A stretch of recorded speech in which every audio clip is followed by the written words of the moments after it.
নমস্কার বন্ধুরা, বাঙালি রান্না বান্নাতে সবাইকে আমন্ত্রণ। যখনই নতুন কিছু খেতে ইচ্ছা করবে বা মনের মতো খাবার খেতে ইচ্ছা করবে, ইউটিউবে গিয়ে লিখুন বাঙালি রান্না বান্না আর সাবস্ক্রাইব করে দিন আমার চ্যানেল। আর আমার রেসিপির আপডেট সবার আগে পেতে বেল নোটিফিকেশানটা অন করে দিন। তাহলে চলুন দেখে নেওয়া যাক আজ আমি কী রেসিপি নিয়ে আসলাম। আজ আমি পেঁয়াজ আর রসুন দিয়ে মুসুর ডাল বানিয়ে দেখাবো। তাহলে দেরি না করে দেখে নিন এই মুসুর ডাল আমি কিভাবে বানিয়ে থাকি। এখানে আমি আধা কাপ মুসুর ডাল নিয়েছি। এখন এই ডাল ভালোভাবে ধুয়ে নেব। ডাল ভালোভাবে ধুয়ে নিয়েছি। এখন এই ডাল সেদ্ধ করবার জন্য একটা পাত্রে জল নিয়ে গরম হতে বসিয়ে দিয়েছি। এর মধ্যে ডাল নিয়ে নেব।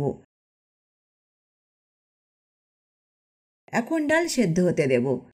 কিছুক্ষণ পরেই দেখা যাবে ডালের জলের মধ্যে সাদা ফেনার মতো দেখা যাচ্ছে, তা আমি যতটা পারবো ফেলে দেব। এবার এতে 4 কোয়া রসুন দিয়ে দিচ্ছি আর দেব পরিমাণ মতো নুন। এবার ডাল খুব ভালোভাবে সেদ্ধ করে নেব। 15 মিনিটের মতো হতে দিলেই হবে। 15 মিনিট পর ফিরে আসলাম। ডাল ভালোভাবে সেদ্ধ হয়ে গেছে। এবার একটা ডাল ঘাঁটা দিয়ে ডালটা ভালোভাবে ঘেঁটে নেব। এবার এই ডাল নামিয়ে নেব।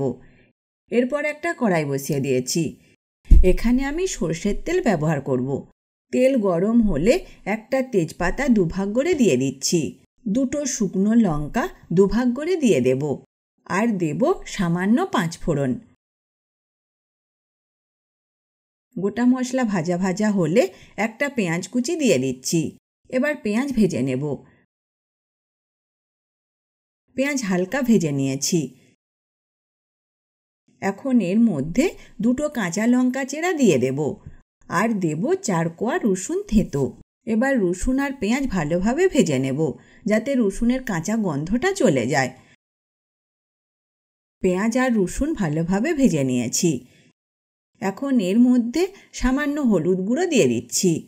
সব উপকরণ একটু নাড়াচাড়া করে নেব। এবার সেদ্ধ ডাল দিয়ে দিচ্ছি। যদি মনে হয় আরও নুন লাগবে তাহলে এ সময় দিয়ে দিতে পারেন। ডাল ফুটে উঠেছে। এখন এটা নামিয়ে নেব।